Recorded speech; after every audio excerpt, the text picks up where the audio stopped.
As the organization for neonatal nurses, NANN strives to broaden your horizons, help you better care for your neonates, and amplify your voice in the field of neonatal nursing. Now, more than ever, you deserve to be supported by this vibrant community of nurses and invest in your professional development.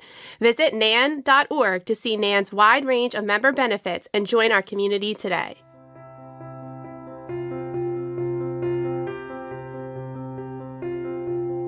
Hello, and welcome to NANNcast. I'm Jill, your host. As we all know as NICU nurses, a lot of the treatment modalities utilized in the NICU are often off-label use. Advancing neonatal regulatory science is essential for the timely development of new treatments and for improved use of existing medicines for neonates. One organization, the International Neonatal Consortium, was created to meet those challenges. The INC accelerates the development of safe and effective therapies for neonates. The consortium engages the global neonatal community, including families, nurses, academic scientists, regulators, pharmaceutical investigators, advocacy organizations, and funders, to focus on the needs of the neonate. Through teams that share data, knowledge, and expertise, INC advances medical innovation and regulatory science for this underserved population. What is the NICU's nurses' role in this consortium? What is the INC doing to facilitate changes in neonatology? How can NICU nurses become involved? It is my pleasure to welcome Wakako Eklund to discuss more about the INC and their contributions to the NICU. Wakako has been a nurse for 30 years, with the last 20 years as a neonatal nurse practitioner. She is an active NANN member and serves on the ANC editorial board. She is also on the board of COIN, the Vaughan Disparity Advisory Board, as well as the professor for DNP students. She has served as the liaison to the International Neonatal Consortium since its inception. In addition to her primary clinical commitment, she has been active both nationally and internationally as an educator, as well as an advocate to advance neonatal nursing and patient-focused family care. Let's get right into it. As NICU clinicians, we all recognize the need for advanced research in the neonatal population. Why was the International Neonatal Consortium formed, and what is their impact? Thank you so much for that question, because it can be complex and it can also be intimidating when you hear about neonates and clinical trials and the need for therapy development. But the nutshell of the whole big picture is that many stakeholders have been very concerned for years why neonatal specific drug development or therapy development research have lagged behind those studies for adult or young children. The reason why it's lagging is even with several policy implementation by the federal government, babies' research is very complex, extremely expensive. Babies' physiology is very different. And in any other population, do you ever have a 1-pound baby and 10-pound baby in one section? You don't have a 200-pound adult and 2,000-pound adult. So the neonatology is very complex from the physiological standpoint. Designing safe and good research can be very difficult. But they all realize that we can't do it alone. The research centers can't stand alone. We need to collaborate also globally.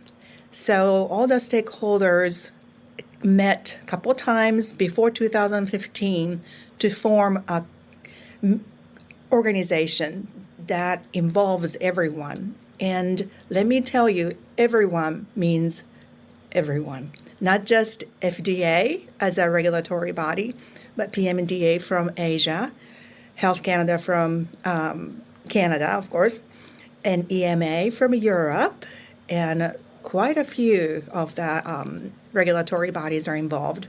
And of course, research groups, different research networks. And we need parents, because parents are the ones that give consent to any studies. They have to understand what's at stake.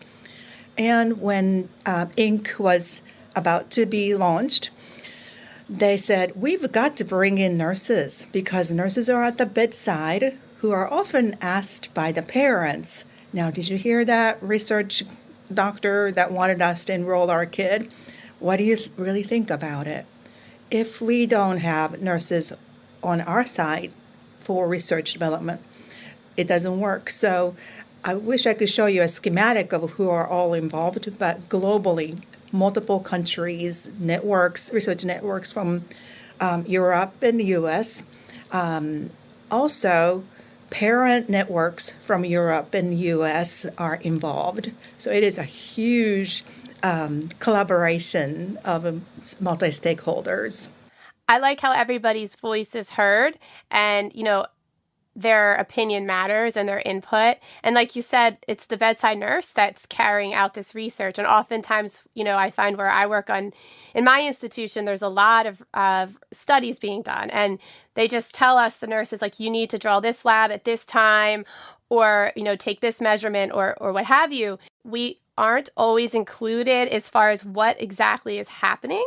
And I think that's very important to include nurses into the study so we can explain as well to the parents, this is what we're doing, this is what we're trying to accomplish, and hopefully improve an outcome. And like you said, the parents, that's education is so important, and maybe we'll get more parents to agree to put their babies in a research study if they're correctly informed and they can make that consent. Years ago, many people, researchers included and clinicians included, we used to think that it's too dangerous and unsafe to put babies through research like that we have to test rigorously for efficacy of any drugs or chemicals or molecules, right? And now we believe that it's unethical to throw off-label drugs to babies all the time. And I don't know if anybody has ever thought about this, but 96% of hospitalized babies usually are exposed to at least one or two off-label medications. And average number of drugs that any one baby can be exposed to during the hospitalization, especially when they're younger than 28 weeks, is about 12 different medications.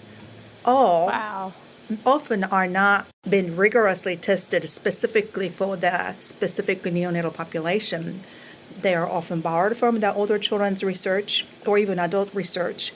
And then they did our research, but the initial molecule was not developed specifically for the neonates. And the last time any medication was developed specifically for neonates with the neonates in mind was over 25 years ago. It was surfactant. And and antenatal steroids, those were aimed at babies and our population. It wasn't tested on adults and we borrowed it for babies. It was truly rigorously studied with the population of neonates in mind. And that needs to happen for other drugs that we are giving to our babies at the bedside.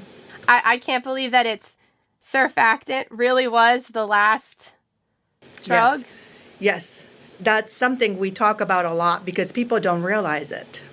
Yeah, wow. I did not know that. Because I think of all the off-labeled drugs that we give, but I didn't realize that was the last drug that was, because that's just common practice, surfactant. And it is a common practice. And I remember the day that surfactant was relatively new. I'm a little older than you.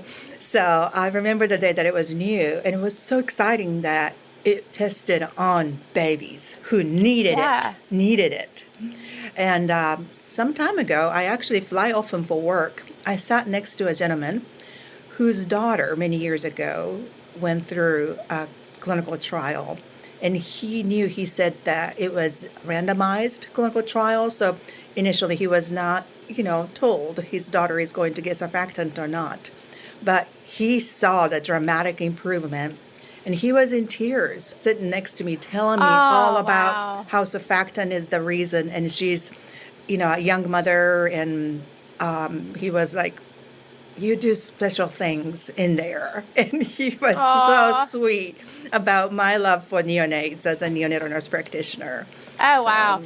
That's awesome. Yeah, I know, because I think about when I first started, the one drug we started giving was sildenafil as an off-label use. And we're like, Viagra, because, Right. it's what? And now that's just common therapy for the PPHN babies. Right. But, I remember that being a big thing back when I started. Yeah. And to know that wasn't really studied, I think a lot of us assume, I hate to say that, but I think bedside nurses assume that this has been rigorously studied. Right. And that's why we're giving it. I think that definition of a true rigorous study really has to be clarified, maybe defined too, and that is another reason why INC was formed. International Neonatal Consortium recognized that everybody is using, say, different types of adverse events, severity scale, and everyone in different parts of the world is using different language to describe certain adverse events. So several years ago, we took upon a pretty big project to do a Delphi study, several steps of Delphi study, to try to harmonize the language for adverse events severity scale, applying actual neonatal physiology instead of adult physiology, such as retinopathy of prematurity or apnea and bradycardia. Would you consider that to be severe or moderate? It's a part of the neonatal physiology, that kind of thing.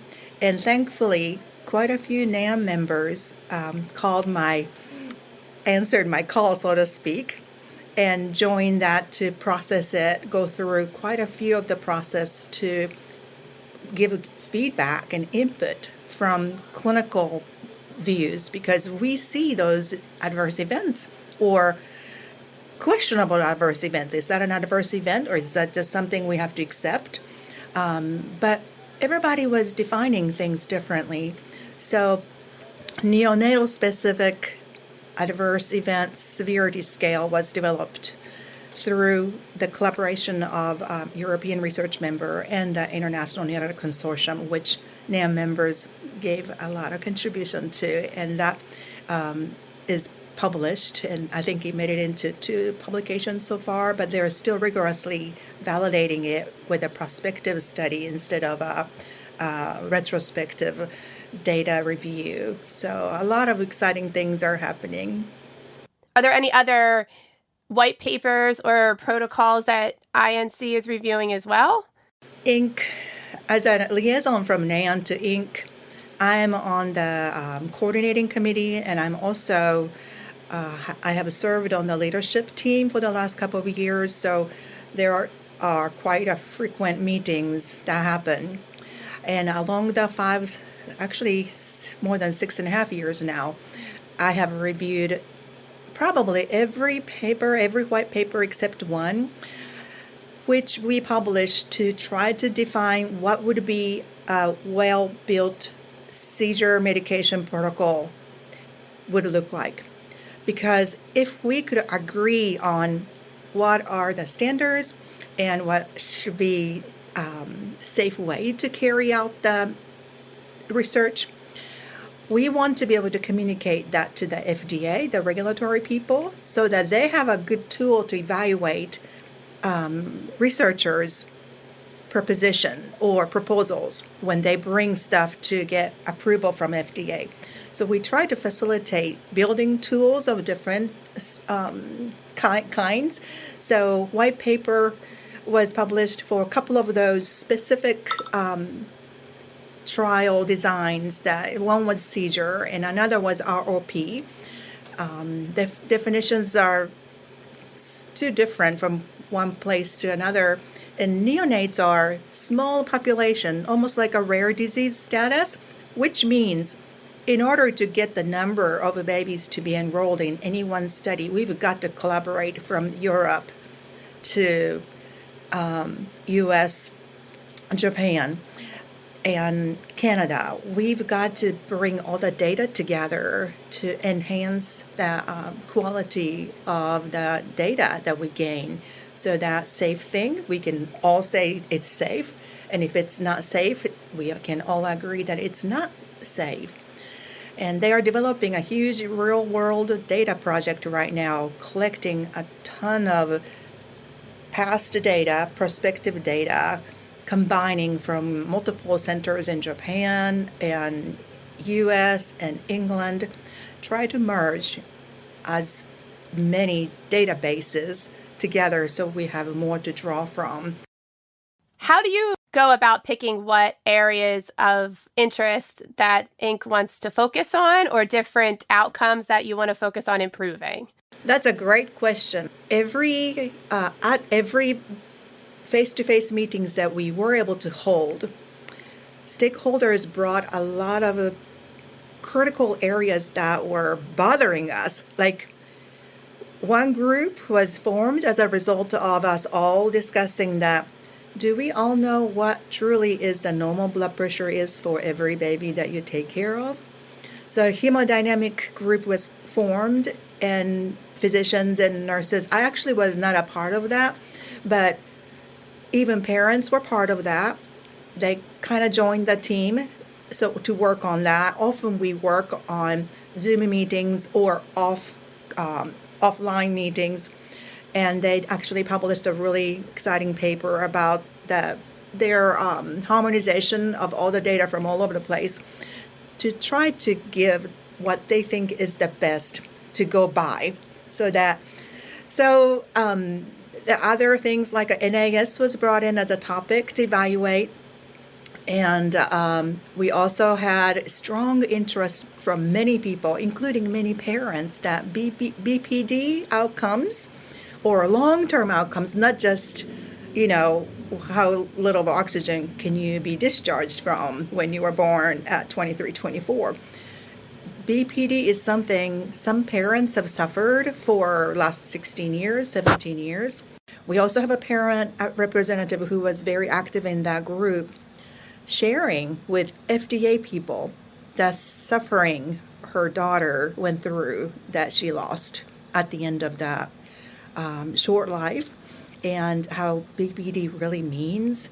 So having different voice from nursing to parents, it really enhances the message that we can send to all the stakeholders who may not see the baby every day. Whenever we think about all the priorities, we actually probably cover everything, and we actually have a voting. We have had voting to put our own input of what are the top 3 things that you want as a group to really focus on. I think that sometimes the industry has a strong interest in wanting to research certain medication for a certain disease, and they realize that, we have too many languages, too many expressions, and then everybody's doing things slightly differently. So how can we make that to come together so each work is not wasted. Each life that is enrolled in the study is not used in vain. And we have so many unsolved mysteries in neonatal, space. Do you not think? Oh, yeah. You can just go on the NANN forums and see everybody's struggles. Yes. And how everybody is approaching an issue differently. And I like how you said that no work is wasted. And I think that Inc. is amazing that they have that ability to communicate and bring everybody together and talk about the issues that we're having and what could work. And streamlining the terminology, that is invaluable. What we think for hemodynamics in my unit versus another unit is so different and so varied. And it's frustrating as a clinician, as a provider. How can we improve that? And you're doing that. Inc. has really tried to make everybody aware that we need to speak the same language. And also, regulatory perspective is definitely different from researchers' perspective. And we need to look at each other face to face as often as possible to really discuss different sides of everything, hopefully that we can agree with the parents and babies in mind. And they're the ones that are giving the most. They're risking in many ways, right? Because we don't know often we don't know the results of everything. And of course, the industry partners fork out a large budget to make something happen. And they really want to bring something that's effective and safe for new babies that will be coming to our unit. It's been a very interesting journey. And I know you mentioned sometimes you don't receive information about the detail of the research that you are tasked to, say, carry out certain actions, like such as blood draw a certain time. 2 hours after this is given, you have to do this and record this and this, the urinary output, this and that, right? Uh-huh. And I'm going to tell you something exciting that I was involved with. Again, not just me, but other nurses were involved. We developed and designed a survey that really explores the communication practices related to NICU research or neonatal research, and communication culture and communication workflow and that sort of thing. That paper is published, and I would love to share that, but we did something innovative. We developed 3 sets of survey questions, one for nurses, one for neonatologists or researchers, medical researchers, and one for parents. And parents one had slightly different languages in expressing certain things so that they can answer a little bit more comfortably. But we asked about, were you ever even given opportunity to receive the results of the study that your child was invited to enroll? Or we may ask the nurses and physicians and all, do you believe your NICU has research as an integral, important mission of your NICU? And how do you hear about the upcoming research or current research? Are you given the opportunity to know about it? So the results were interesting. Definitely, we found a gap of some things that we thought we did that the parents were like, no, we never heard about it. That sort of thing. So if you have an opportunity, we have to somehow share that link for the paper. It's open access so everybody can read, and it's quite interesting. So that was just published at the end of the year. So that was a pretty long 3-4 year project that regulatory members, parents, nurses, multiple, and physicians and international members participated. And I'm so proud. I want you to know this. I want to thank everyone who participated in a survey from a NANN membership. It was email blasted to everyone, and out of the 350 participants, nurses took the biggest chunk of respondents. We had 188. So Great. Nurses Well, I contributed think they a lot. see the importance. I think they see the importance of it. And sometimes we do feel not included. I don't think it's at anybody's fault, but it's just, there's so much that goes around doing research and conducting research in the unit. So I think, we do have to improve communication. And I think nurses are interested. We want to know. We really would love to be invited in understanding from the get-go of the designing process instead of just being thrown into an certain system that's already been built in inflexibly, so to speak, that you feel like that frequency of a lab draw is a burden to a baby. And also it goes against our workflow a little bit. Exactly. And if the nurse can be invited at the table from the very beginning, and also the parents need to know, how many times is my child going to be moved or stuck or have to wake up from his nice sleep, which is so important to preemies. So we really would love to feel like we're communicating well, but the results shows that we have some work to do. Well, hopefully, then we can start doing that work. Right. And you said it's invaluable to ask a nurse, how would this affect the babies? How would this affect the workflow? Because sometimes the stakeholders in the research aren't used to bedside workflow, aren't used to how we work with babies, how we work with parents. Right. So we do need to bring our voice to the table. And as a part of the communications committee team, we have developed key messages to send out, and Inc. actually developed something called Inc. Communications Toolkit for each stakeholders, such as for nurses. And the graphic is very easy to follow. I would love to invite anyone interested to come and take a look, because it kind of gives you a little bulleted points of some of the key work that they have done and we have done with your help, and the impact we have. So we mention a lot about parents as being stakeholders, but how does Inc. go about getting parental enrollment into the consortium, and to talk about these studies that are being done? Sure. I was very excited when I heard about Inc. initially, and I immediately wanted to tell that leadership of Inc. about currently named the NICU Parent Network. They used to call themselves the Preemie Parent Network. Now it's NICU Parent Network. Are you familiar with? Yes, yeah. Yeah, great. I've heard of Preemie Parent Network, and I didn't know that they changed their name. Yeah, they changed the name to include everybody in NICU, not just the preemies. I think that's the reason behind their official change of name a couple of years ago. And I knew some of the members pretty well already. So I kind of worked on discussing the need for more parents, not just one parent from one organization. So we did have one parent represented at the launch meeting in 2015, but I just did not feel like that was enough. We needed more voices, because there is not just one parent, but many of them who had all different kinds of preemie challenges or NAC challenges or whatever. So back in 2015, so that's the same year, NANN was held in Dallas, and some of the Preemie Parent Alliance members were there. So I grabbed one person.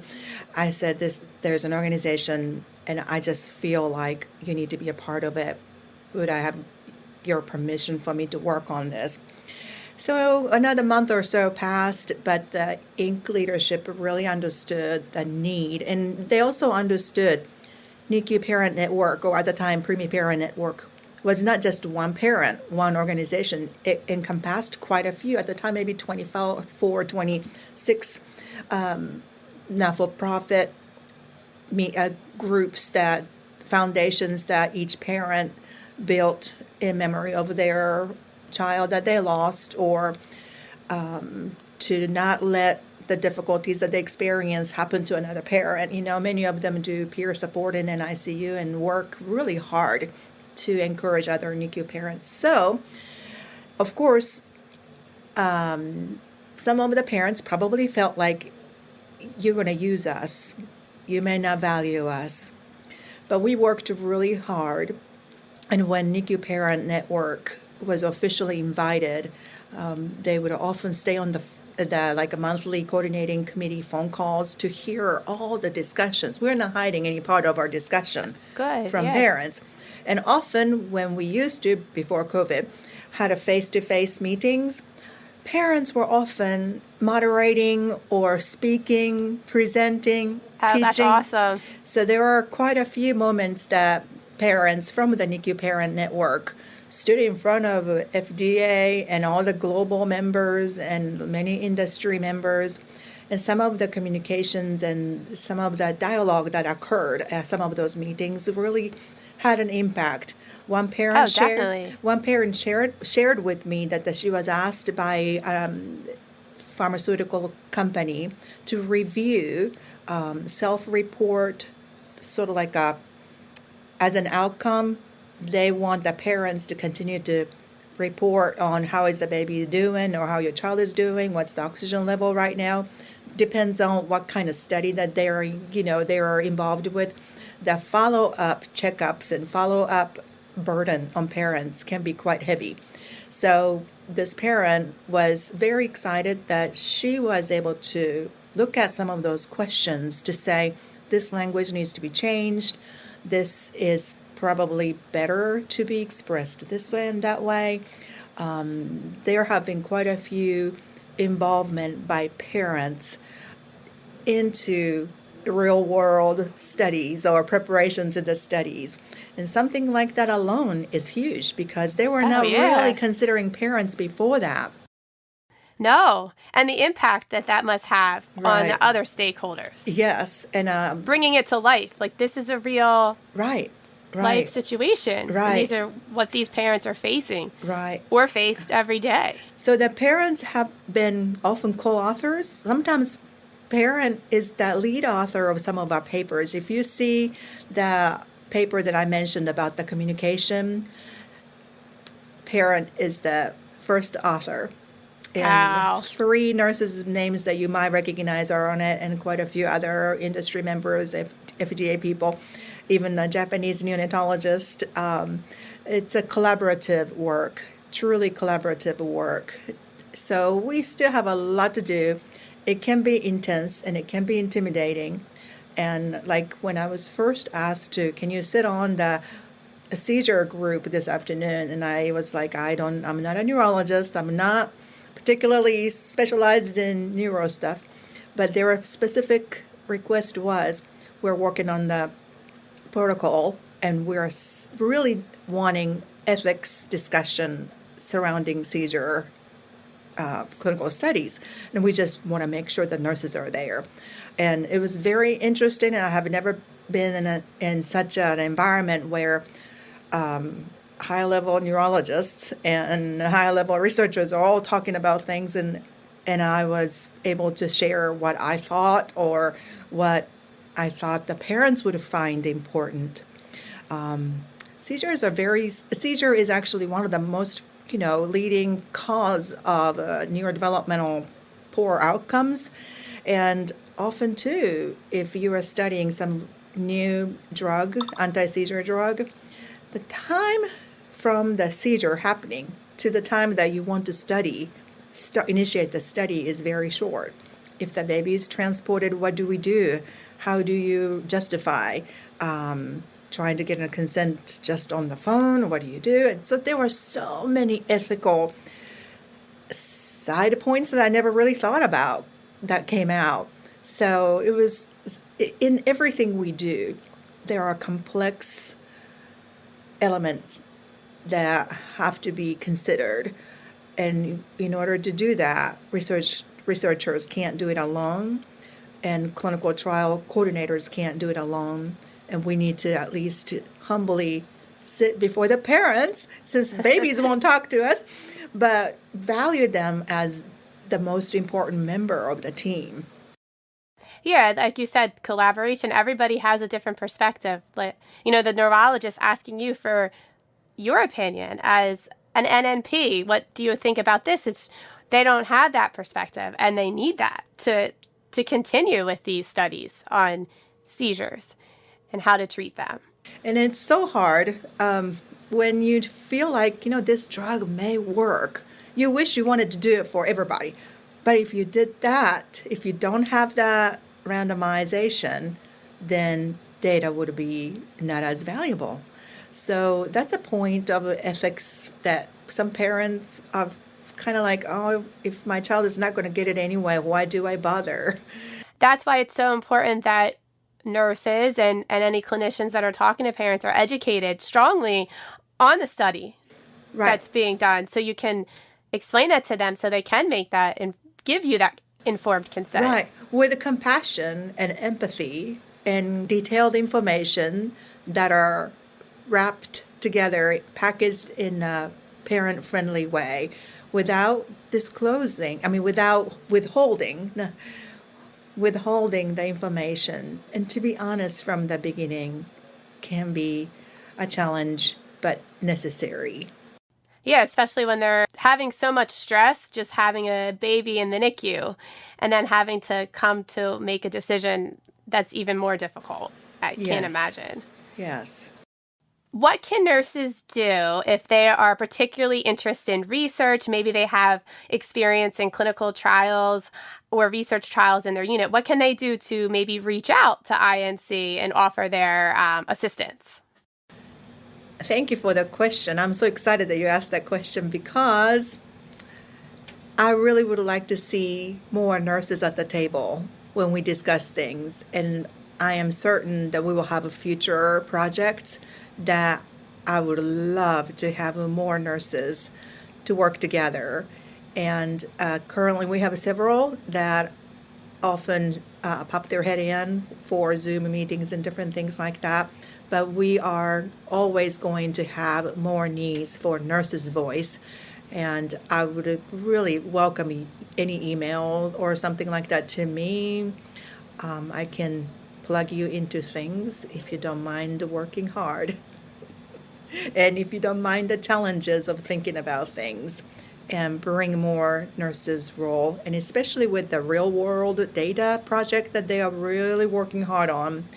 If some of you are doing any outcome studies using data, once all the data stuff is put together, it will not be just strictly used for just the ink people. And I heard that they really plan to make it available for strong work to bring better therapies for babies. So I asked a question at one of the leadership meetings that if I had a nurse researcher who wants to look into it, there would be a day that's possible, and they said that's their plan. So if anyone is interested in kind of be informed of that, I welcome your contacts, email, and please take your time if you have time to go through the toolkit or just go through the Inc. website. It has videos that may give you an overview very quickly, and you may feel the Inc. spirit by spending a little bit of time at the web page.